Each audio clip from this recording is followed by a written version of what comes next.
상대가 나를 싫어하고 있다는 신호 5가지. 가까웠던 사이가 서서히 멀어지는 느낌. 한 번쯤 느껴보신 적 있나요?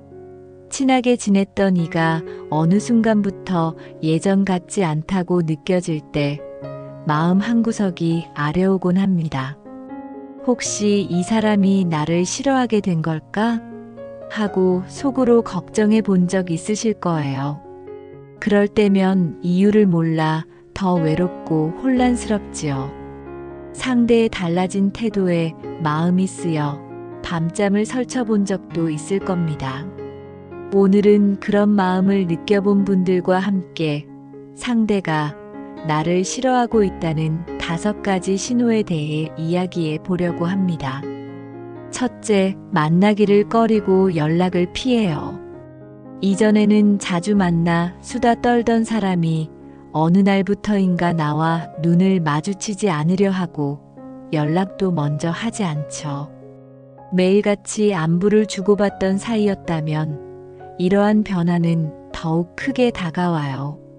마치 가까웠던 사이가 서서히 멀어지는 느낌에 가슴 한켠이 허전해져요. 예를 들어 길에서 마주쳐도 바쁜 척하며 피하거나 약속을 잡아도 계속 미루는 모습을 보인다면 마음 한 구석이 시려오지요. 내가 먼저 문자를 보내도 답장이 한참 만에 오거나 결국 없을 때 그 서운함은 말로 다 하기 어렵겠지요. 이런 행동은 상대가 나를 부담스러워하거나 꺼리고 있다는 신호일 수 있어요. 그렇게 조금씩 관계에 작은 금이 가기 시작해요. 둘째, 대화가 겉돌고 이어지지 못해요. 내가 말을 걸어도 돌아오는 대답이 한두 마디뿐이라면 마음이 무거워지죠. 함께 있어도 깊은 대화는커녕 의례적인 인사나 건조한 답변만 오갈 때가 있어요. 그러다 보면 이야기가 금세 끊기고 둘 사이에 어색한 정적만 흐르기도 합니다. 예전엔 밤이 새도록 이야기를 나누던 사람이 이제는 응, 아니 같은 짧은 말만 내놓는다면 듣는 사람 마음이 얼마나 속상할까요? 이렇게 단절된 대화는 상대가 더 이상 나와 정을 나누고 싶어 하지 않는다는 신호일지도 몰라요. 대화를 잃어버린 사이, 우리는 서로의 마음의 문이 천천히 닫혀가는 소리를 듣게 돼요. 셋째, 표정과 몸짓에서 냉랭함이 느껴져요. 말은 괜찮다고 해도 표정이 굳어 있거나 시선을 자꾸 피하는 모습을 보면 서운함이 밀려옵니다. 사람의 속마음은 눈빛과 몸짓에 솔직하게 드러나요. 마주 앉아 있어도 몸을 다른 쪽으로 돌리거나 팔짱을 낀 채 거리를 두는 모습에서 차가운 벽이 느껴지죠. 예를 들어 반갑게 손을 흔들며 다가가도 상대가 억지 미소만 지은 채 한 걸음 물러선다면 가슴이 시큰해질 거예요. 예전에는 살갑게 내 어깨를 토닥여주던 사람이 이제는 악수조차 피하려 한다면 마음이 더욱 쓸쓸해질 거예요. 가까이 다가갈수록 마음의 거리는 오히려 더 멀어지는 듯해 참 씁쓸하지요.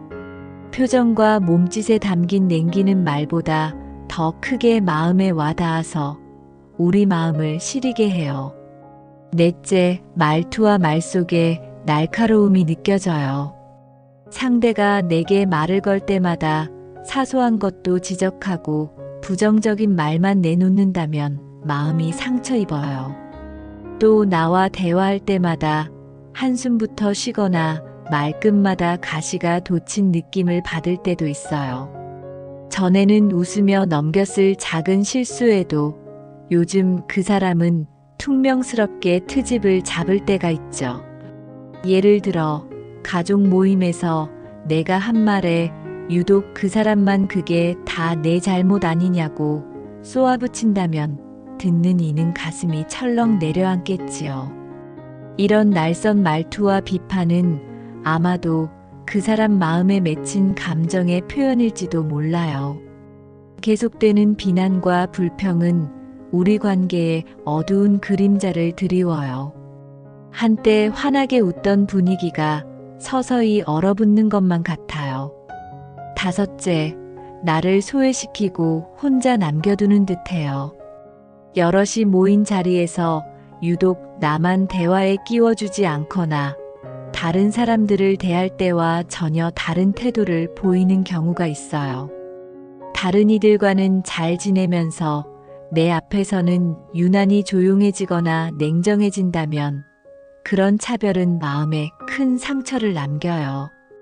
또 내가 도움이 필요해 용기를 내어 부탁을 했을 때 그 사람이 모른 척하거나 매번 거절한다면 마음의 거리는 더욱 멀어지겠지요. 예를 들어 동창 모임에서 모두와 웃으며 대화하던 그 사람이 나에게만 건성으로 인사하고 곧 등을 돌린다면 얼마나 씁쓸할까요? 그 순간 느껴지는 외로움은 마치 환한 잔치 마당 한 구석에서 혼자 불이 꺼진 방에 남겨진 듯한 고독감일지도 몰라요. 이렇게 소외감을 주는 행동은 내가 그 사람에게 의미 없는 존재가 된 것만 같아 마음을 무겁게 만들지요. 지금까지 상대가 나를 싫어할 때 보일 수 있는 5가지 신호를 살펴봤어요. 혹시 이 이야기를 들으면서 마음속에 떠오르는 사람이 있었나요? 관계란 서로의 마음이 만들어가는 긴 여정이지만 때로는 이렇게 엇갈리는 순간도 찾아오는 법이지요. 중요한 것은 이러한 신호들에 너무 움츠러들기보다 오히려 스스로의 마음을 돌보고 상대와 솔직하게 마주하려는 용기일 거예요. 이 이야기를 들은 지금 여러분의 마음에는 어떤 생각이 떠오르나요? 혹시 떠오른 그 사람이 있다면 그 관계를 위해 앞으로 나는 무엇을 할 수 있을지 조용히 생각해 보는 건 어떨까요? 마음의 문은 닫히기도 하지만 진심 어린 노력과 따뜻한 대화 앞에서는 다시 열릴 수도 있어요. 여러분의 모든 소중한 관계에 다시금 햇살 같은 온기가 돌길 바랍니다.